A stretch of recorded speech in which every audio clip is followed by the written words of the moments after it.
예, 더 한 번 인사할까요? 좀 울리는 것 같은데요. 예, 잘 오셨습니다. 예. 한 번 더 할까요? 오늘은 당신이 주인공입니다. 예. 인생에 정말 문제가 생길 때마다 사람들은, 보통 사람들, 뭐 여러분도 그랬을 거예요. 아, 죽겠다. 죽겠네. 죽겠네. 너무 힘들면, 너무너무 고통스러우면 죽겠네를 합니다. 그럼 우리 크리스찬은 이런 인생의 문제를 어떻게 풀어야 될까요? 죽겠네를 천천히 하면 됩니다. 한번 해봅시다. 죽겠네. 죽겠네. 예, 우리 인생의 모든 문제는 죽게 있는 줄 믿습니다. 그러니까 세상 사람들은 죽겠네 하지만 우리는 천천히만 하시면 오케이. 죽겠네. 죽겠네. 예, 그 말씀대로 주님께서 역사하시고 지난 한 주간 또 지켜주셔서 오늘 이렇게 함께 하나님 앞에 예배 드리는 줄 믿습니다. 예, 회개 이후의 스토리를 함께 보도록 하겠습니다. 인생의 길에서 가장 힘들고 어려운 것들이 무엇일까요? 제가 생각할 때는 내가 감당할 수 없는 문제가, 우리의 인생, 내 힘으로는 어떻게 해결할 수 없는 문제들이, 감당이 안 되는 문제들이 참으로 힘들고 어려울 것입니다. 왜냐하면 그런 내가 손댈 수 없는 역경과 고난이 올 때 우리는 정말 나는 정말 아무것도 할 수 없는 존재인가? 그렇게 손에 힘이 풀리기도 하죠. 오늘 다윗 이야기가 그 이야기입니다.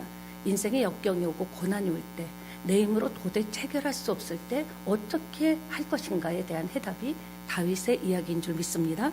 다윗은 일생일대에 잘못을 저질렀습니다. 무슨 잘못입니까? 자기가 그리고 아끼던 충성스러운 우리아의 아내, 옥상에서 이렇게 거닐다가 그 우리아의 아내를 범하고 말았습니다. 그 우리아가 전장터에 나가 있는 동안에 그 임신했다는 이야기를 알고는 애가 생겼다라는 이야기를 알고 고민하다가 불러가지고 전장의 장군을 불러가지고 우리아 장군을 불러가지고 며칠 쉬다 가라 그러면 누구의 아이인지 모를 것이다. 그래가지고 이 계획을 했는데 그 계획이 무산됐습니다. 지금 그럴 수가 없다고 왔어도 왕궁 앞에서 부하들하고 그냥 노상에서 노숙하다시피 이렇게 잤다라는 거죠. 그러니까 하다 안 되니까 이제 그러니까 죄는요 자꾸 커지는 것 같아요. 죄는 자꾸 줄어들지 않아요. 하면은 그 다음, 그러니까 한 사람이 거짓말을 하려면 7가지 거짓말을 해야 된다고 그러더라고요. 거짓말 한마디에. 그러니까 이제는 도저히 안 되고 배가 불러올 것을 생각해서 이 요압 장군을 시켜서 우리아를 전쟁 때마다 맨 앞에 선봉에 세워가지고 죽게 해라. 그리고 그 결과 우리아 장군이 죽었습니다. 그 이후로 한 1년 정도 지났죠. 이제 남편이 없는 과부가 됐으니까 후궁으로 삼아가지고 이제 모든 것들이 다 정리되는 듯 했습니다. 이제 다 해결되는 듯 싶었습니다. 조용했죠. 근데 하나님께서 한 10개월에서 1년 지났을 때 어느 날 나단 선지자를 다윗에게 보낸 겁니다. 그리고 나단이 그 과정을 그 부잣집과 가난한 집의 염소 그 양 이야기를 하면서 그때 자기가 깨달아서 내가 죄 지었습니다. 내가 바로 그 사람입니다. 이렇게 죄를 고백했죠. 그랬는데도 불구하고 네가 낳은 아이는, 이 일로 잉태된 아이는, 불륜으로 잉태된 아이는 죽게 될 것이다. 이렇게 선언을 하고 예언을 하고 떠나갔습니다.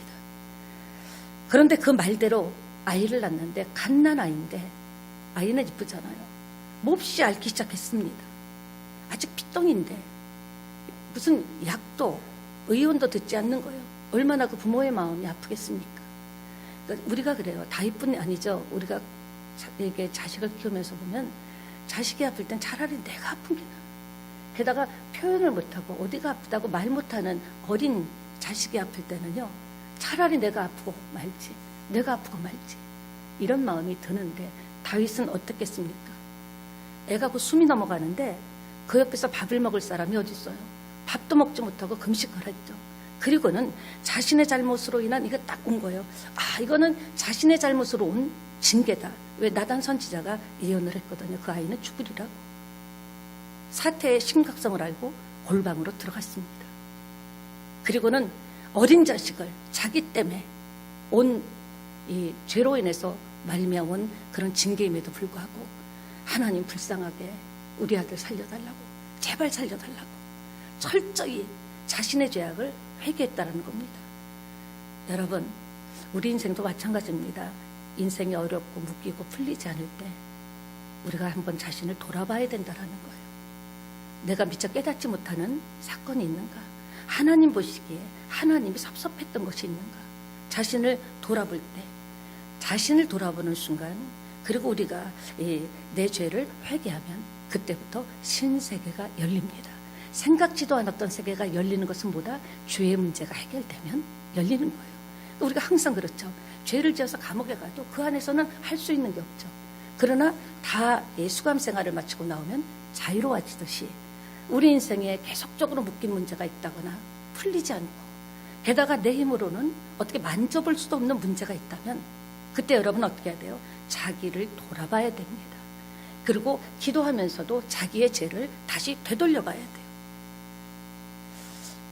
결국 내 죄 때문에 이렇게 됐다라는 것을 다윗은 인정했습니다. 이게 다 내 죄다. 나 때문에 내 자식이 죽었다. 이런 고난은 결국 내 죄 때문이라고 자기가 인정한 겁니다. 여러분, 우리가 죄를 짓죠. 우리는 죄악 중에 출생해서 완전한 완전체가 아니기 때문에 죄를 짓지만 하나님은 결코 우리를 미워하지 않으십니다. 안타까워하십니다. 아직도 그렇게밖에 못됐냐, 어째 그러냐 하면서 안타까워하지 우리를 완전 외면하거나 미워하지는 않는다라는 거예요. 근데 중요한 게 뭡니까? 우리는요, 하나님께서는 그 사건을 통해서, 그 문제, 풀리지 않는 문제를 통해서 우리가 하나님께로 돌아오기를 원하신다라는 겁니다. 우리도 그렇잖아요. 가족 간에도 사람 간에도 떳떳하지 못하면 눈을 제대로 볼 수가 없잖아요. 마찬가지로 나는 그냥 회개만 하면 된다가 아니죠. 행동까지 돌아오는 게 회개라고 한 줄 믿습니다. 어떤 회개를 했다면 입술로만 회개하는 것이 아니라 돌이켜야 돼요. 그 행동에서 돌이킬 때 그 발걸음을 보시고 하나님께서 열어주신다라는 겁니다. 우리가 저절로 주님을 찾을 수 있는 존재가 된다면 얼마나 좋을까요? 정말 누구라도 그냥 가만히 있어도 저절로 주님을 찾을 수 있는 존재가 되지 못하는 것이 우리 인생이라는 겁니다. 왜냐? 하나님은요, 우리를 창조하실 때 하나님 없이는 살 수 없도록 그렇게 창조하셨기 때문에 저와 여러분은 하나님 바라기가 된 거예요. 예수 믿고 나면은 하나님 없이는 살 수 없는 존재로 하나님께서 이렇게 만드셨기 때문에 하나님을 바라게 되죠.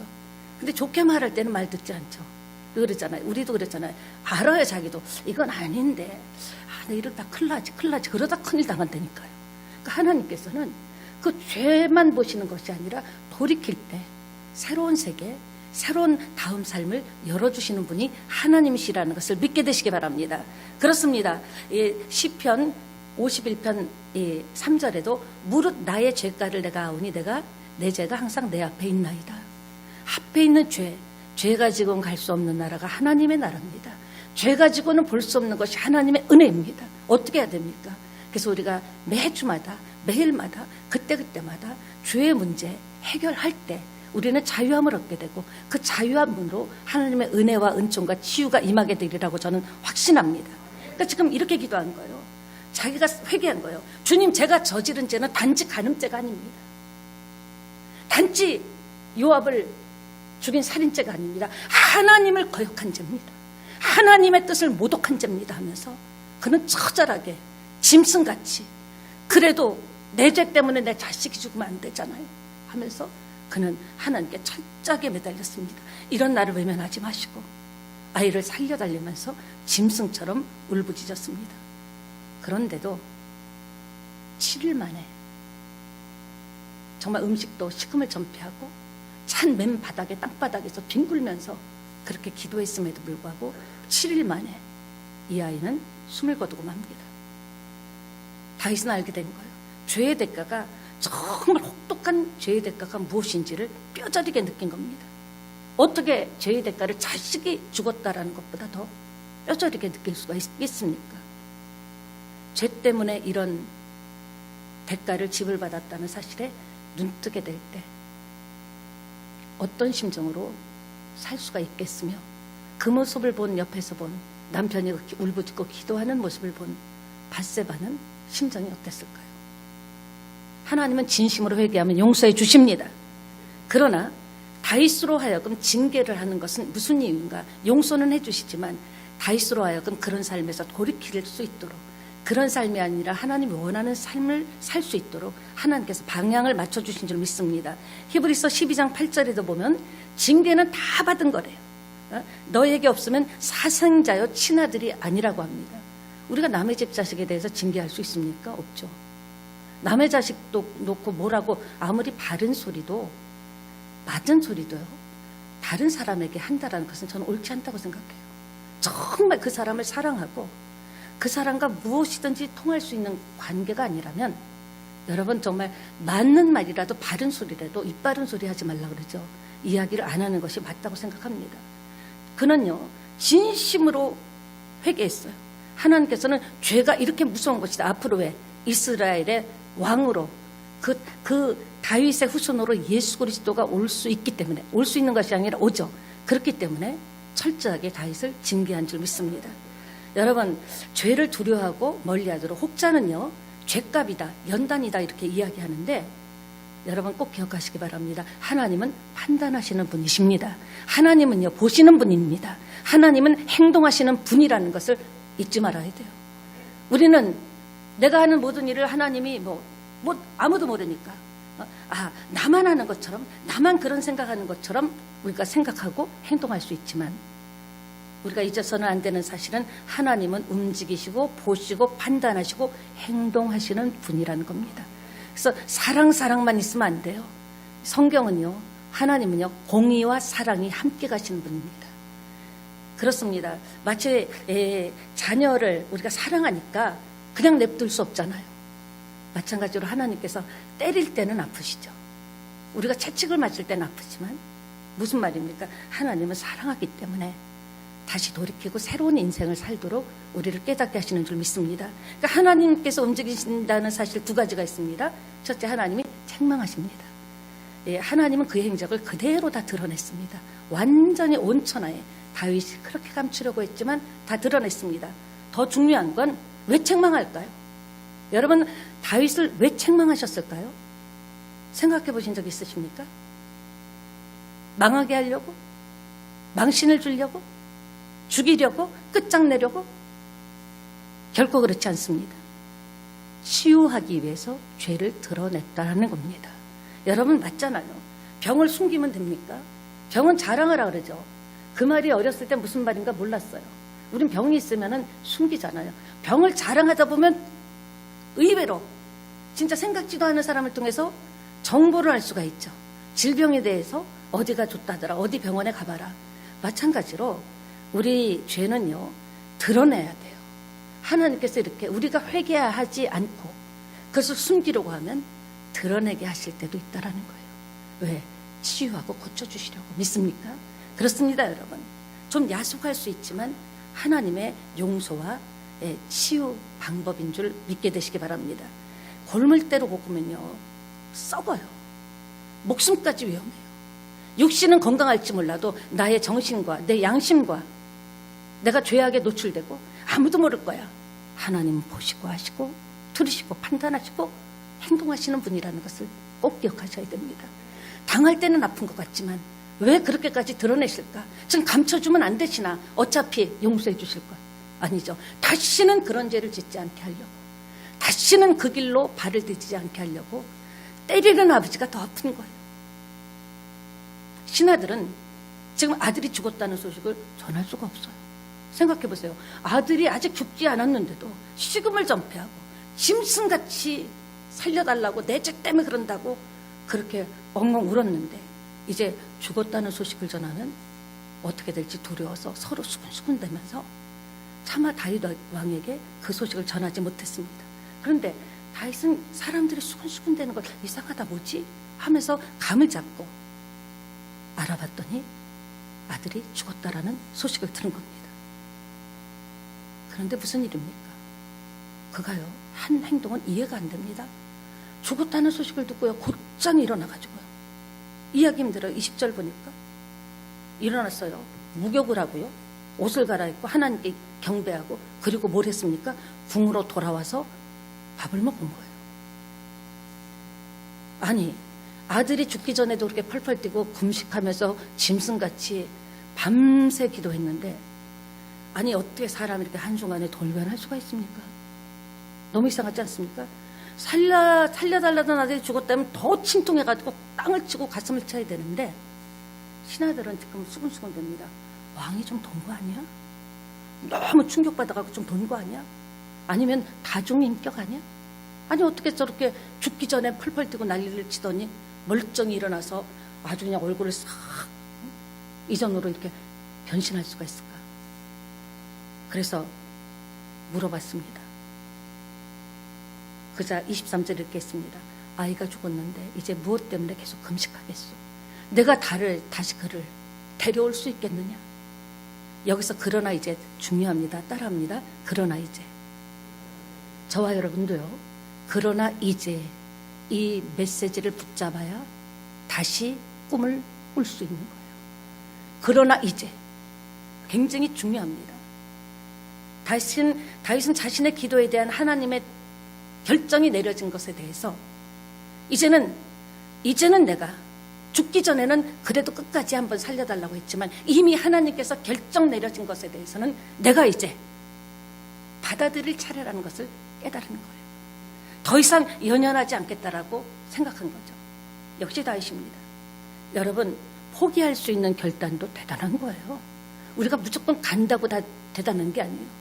이건 아니다 할 때, 하나님의 생각이 아니다, 하나님의 뜻이 아니다 할 때는 내가 아무리 그것을 위해서 기도를 하고 원하고 바랬지만 그것이 결정적으로 확인되게 아니라고 할 때는 그러나 이제는 발동해야 될 줄 믿습니다. 그러나 이제는 과거는 지나간 거예요. 그러나 이제는 어떻게 하나님의 뜻을 내가 받아들일 것인가, 그것을 놓고 받아들일 수 있는 힘을 달라고 기도해야 되리라고 저는 믿습니다. 하나님은 과거의 불행을 잊고 새롭게 출발하길 원하십니다. 오늘도 여러분 지난날의 아픔들, 고통들, 그런 것들 안고 있으면요, 우리 삶이 믿음으로 뻗어나가지를 못해요. 그게 살이 됩니까? 고름이 돼서 내 영혼과 내 인생을 피폐하게 하고 내 인생을 망가뜨릴 수밖에 없다라는 거예요.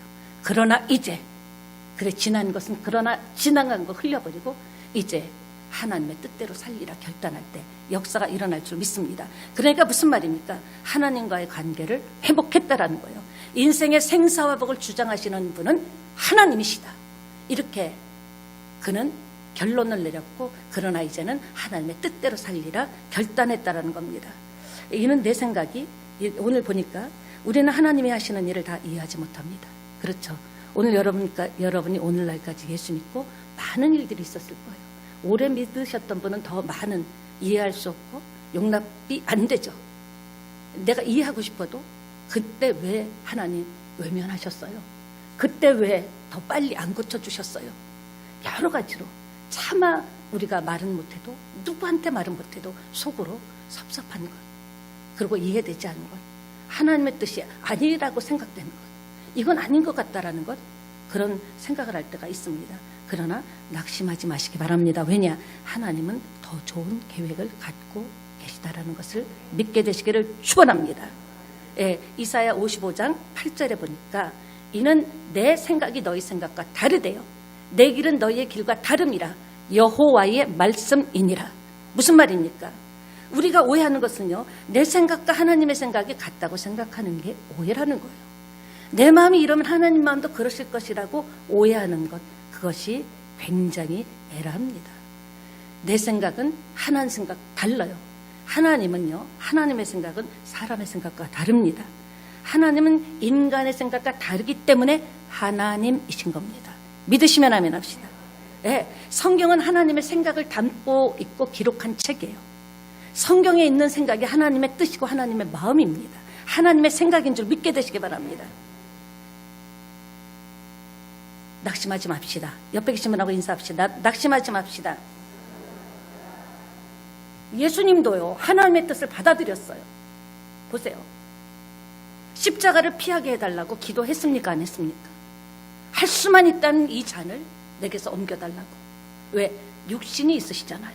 완벽한 하나님이시면서 완벽한 육체를 갖고 오셨기 때문에 할 수만 있다면 이 잔을 피해달라고 했습니다. 그렇게 기도하고 그러나 이제는 이게 작동된 거죠. 나의 뜻대로 원대로 마옵시고 아버지의 원대로 하옵소서.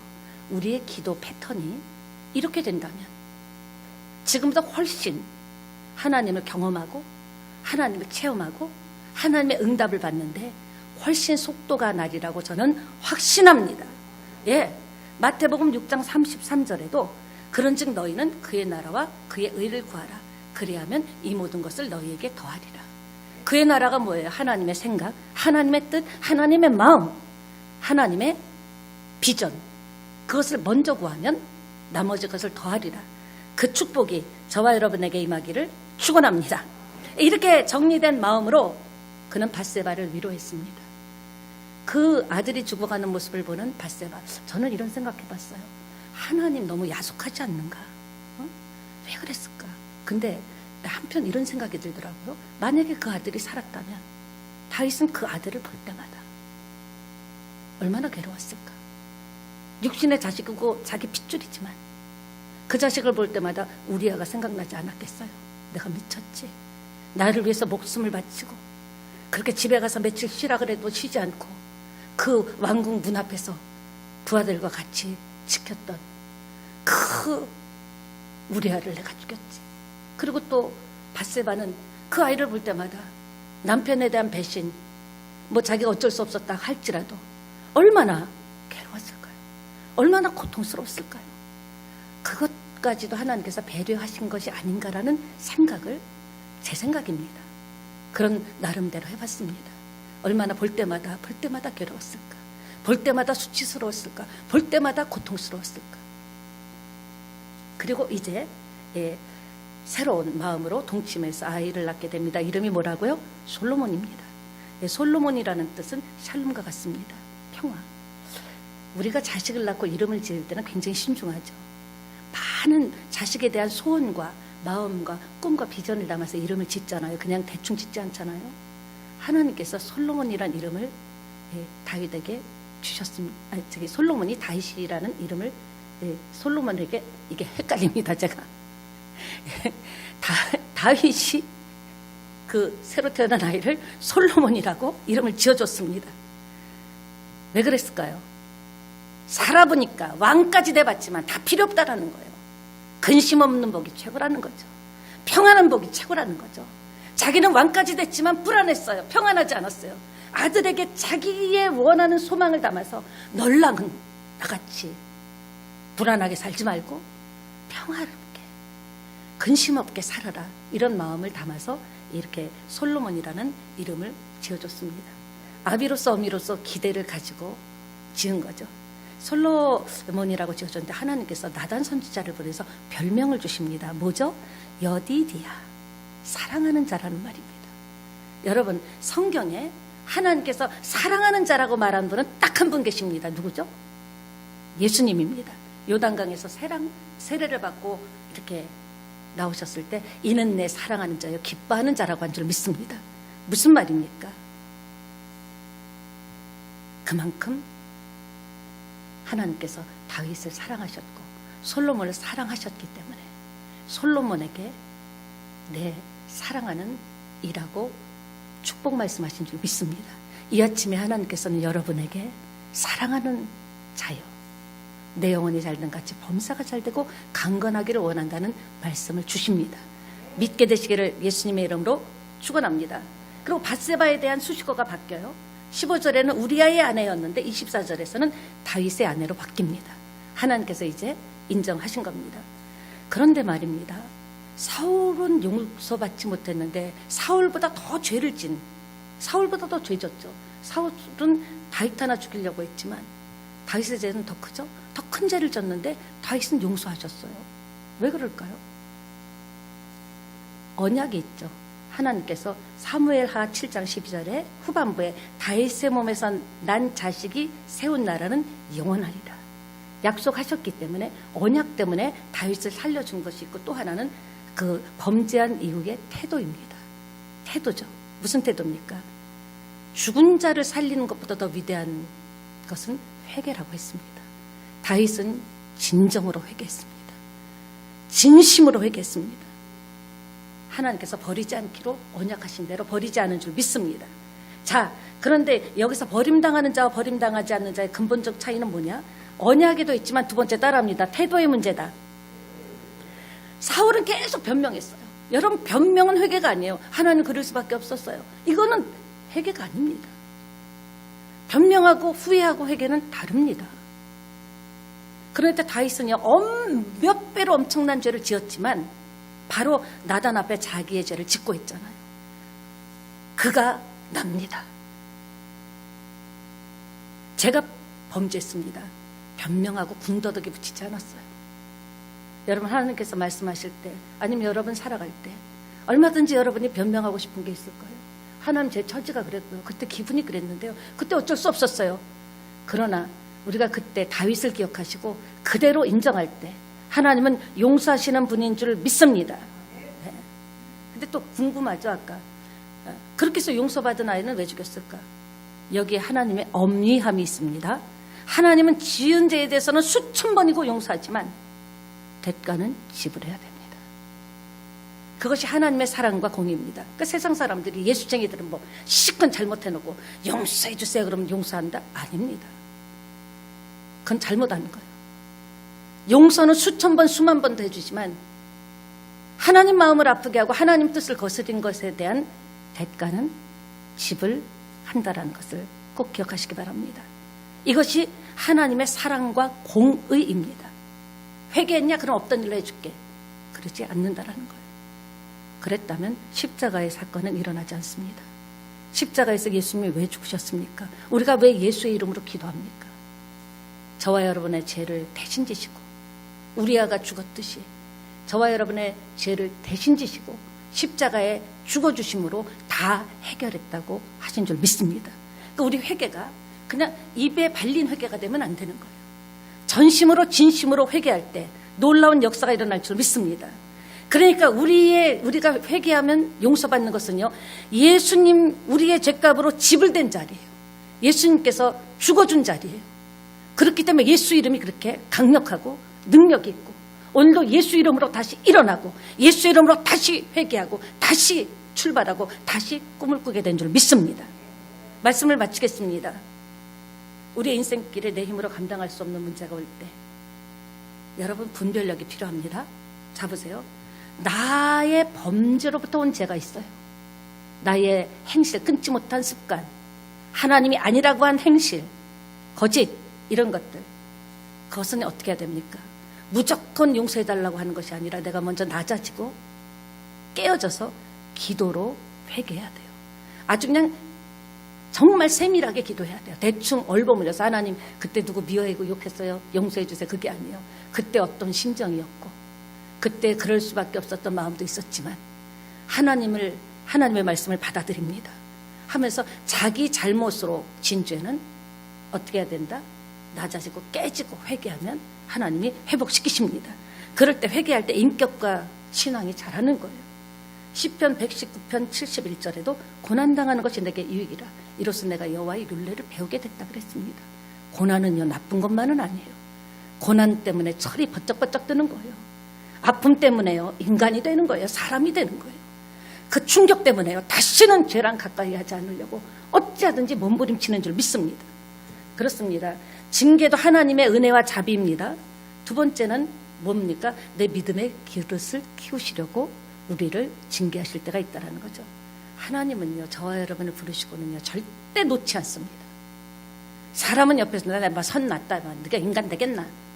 사람은 떠나가고 막 손 났다고 할지라도 하나님은 손 놓지 않는다라는 거예요. 욥의 고난, 사람들의 저런 큰 시험에 빠졌지만 끝까지 하나님을 놓지 않았고 하나님도 놓지 않으셨기 때문에 나중에 갑절의 복을 받게 된 줄 믿습니다. 너무 걱정하지 마세요. 고난이 이기고 승리한 사람 우뚝 섭니다. 마귀로부터 오는 것은 어떡할까요? 요한복음 10장 10절에 도둑이 오는 것은 도둑질하고 죽이고 멸망시키라는 것이요, 내가 온 것은 양으로 생명을 얻되 풍성히 얻게 하려 하심이라. 아멘. 주님이 오신 이유가 분명하죠. 그 두려움, 원망, 불평을 주는 것은 하나님 성품에 없어요. 하나님이라는 그 성품 안에는 불평, 원망, 시기, 없는 말 만들어내고 죽이고 싶은 마음, 뺏고 싶은 마음 그런 거 하나도 없어요. 그러니까 여러분 마음에 미움이 올 때는 이거는 하나님의 주시는 마음이 아니야. 이거는 나의 인생을 차근차근 도둑질하고 망하게 하려고 그냥 입만 벌리면 불평하고 만나면 남의 흉이 나보고 그런 것은 누가 주는 거다? 그 사람이 주는 거 아니에요. 내가 주는 거 아니에요. 사단이 준 거예요. 하나님 속에는 그런 성품이 없습니다. 하나님 속에는 기다림과 용서와 사랑과 자비와 긍휼이 있습니다. 그러니까 여러분이 체크해야 돼요. 아, 내가 오늘 막 성질이나 하나님이 성질 내시는 분인가? 아, 이건 하나님 준 마음이 아니야. 그럼 어떻게 돼요? 도둑이 오면요, 도둑이야 그러고 쫓아내야죠. 맞습니까? 근데 그걸 받아들이고 어서 오세요 그러고 맞아, 난 이거 당연한 거야. 내가 더 성질내야 돼. 이거는 도둑이 사단 마귀가 주는 것이라는 것을 꼭 기억하시기 바랍니다. 예, 출애굽한 이스라엘 백성들이 그렇게 불평원망하다가 얼마나 고통을 당했습니까? 그리고 마지막으로 기억할 것은 따라합니다. 다 감당하게 해주신다. 중량을 초과한 시험을 주시지 않습니다. 지금 여러분이 그래도 이러고 저러고 어쩌고 저쩌고 해도 이렇게 버티고 있는 것은요, 수많은 시험을 겪었을 거예요. 생각해 보세요. 감당할 시험 외에는 허락하지 않는다 그랬어요. 중량 초과된 시험은 주시지 않아요. 믿으셔야 돼요. 어떤 고난과 역경이 와도 이거는 뭐다? 말씀에 비춰봐야 돼요. 다른 사람에 비춰보고 세상에 비춰보는 것이 아니라 나는 말씀을 믿는다. 하나님을 믿는 것은 말씀을 믿는 거죠. 그분이 하신 말씀을 믿는 거예요. 감당할 시험 외에는 너희에게 허락한 바 없대요. 속지 맙시다. 지금 내가 아무리 힘들어도 뭐다? 감당할 힘이 왔다. 그리고 정 힘이 딸리거나 영역이 딸릴 때는 피할 길을 주신다. 그러니까 따라합시다. 옆에 계신 분하고 인사합시다. 나를 띄엄띄엄 보지 마세요. 아멘이십니까? 이제 우리 찬양하고 함께 기도하기를 원합니다. 지혜를 받게 되시길 바랍니다. 인생이 힘든 게 뭐라 그랬죠? 내 힘으로 도저히 풀 수 없는 역경과 고난을 만날 때 너무 인생이 내가 너무 무능력하다고 느껴지고 힘듭니다. 그때 우리가 붙잡아야 될 것은 무엇입니까? 여러분의 기도 제목을 붙잡는데 어떻게 붙잡습니까? 여러분이 묵상을 하셔야 돼요. 올해는 반드시 꿈을 꾸려면 제가 매주 말씀드립니다. 지금 여러분이 붙잡고 있는 꿈, 소원, 비전이 하나님이 동의하시는 비전이고 꿈인가를 알아야 돼요. 혹여라도 내 욕심 때문에, 내 욕망 때문에 이런 꿈과 비전을 가진 것은 아닌가, 이런 소원을 가진 것은 아닌가, 하나님께 물어봐야 돼요. 그래야 시간을 단축할 수 있습니다. 하나님이 외면하고 하나님이 아니라는 것을 붙잡고 기도해도 오늘 다이 스토리를 보세요. 우리는 응답받을 수 없다라는 거예요. 기도 제목을 무작정 기도하는 것이 아니라 하나님 이런 기도 제목을 가지고 나왔는데 하나님 보시기에 어때요? 하나님께서 이 하나님 마음에 안 든다면 좀 이렇게 기도 제목을 바꿔주세요. 좀 손질해 주세요. 그리고 딱 와서 하나님이 원한다는 확신이 딱 들 때 기도하면 응답받습니다. 기도하겠습니다. 하나님 은혜를 감사합니다. 다윗뿐이겠습니까? 오랫동안 우리 모두는 죄 가운데 빠져 있었습니다. 아니, 죄 가운데 산다라는 것 자체조차도 느끼지 못했습니다. 살다 보면 그럴 수도 있지. 아버지시여, 문제가 있을 때는 숨을 생각을 했습니다. 피할 생각을 했습니다. 하나님 오늘 말씀을 통하여 아버지 우리가 감당할 수 있는 역경, 고난, 이것은 하나님이 허락하신 것이기에 감당할 힘도 준다라는 것을 알았습니다. 죄를 드러내시는 것은, 자꾸 회개하라는 것은, 그 얘기 들을 때마다 마음이 찔리고 이제 그런 얘기 안 듣고 싶은데 회개하라, 회개하라. 하나님이 나를 치유하고 새롭게 하시려고 회복시키려고 주시는 깨달음이고 마음을 두드리는 음성인 줄 믿게 하시기를 원합니다. 삶이 피폐해지고 고통스러울 때 자신을 돌아보게 하소서. 문제가 풀리지 않을 때 나의 살아왔던 발걸음을 되돌아보면서 회개할 것 있다면 회개할 때 새로운 세계가 열릴 줄 믿습니다. 예수님의 이름으로 기도합니다. 우리 찬양 들으시고 함께 기도하도록 하겠습니다.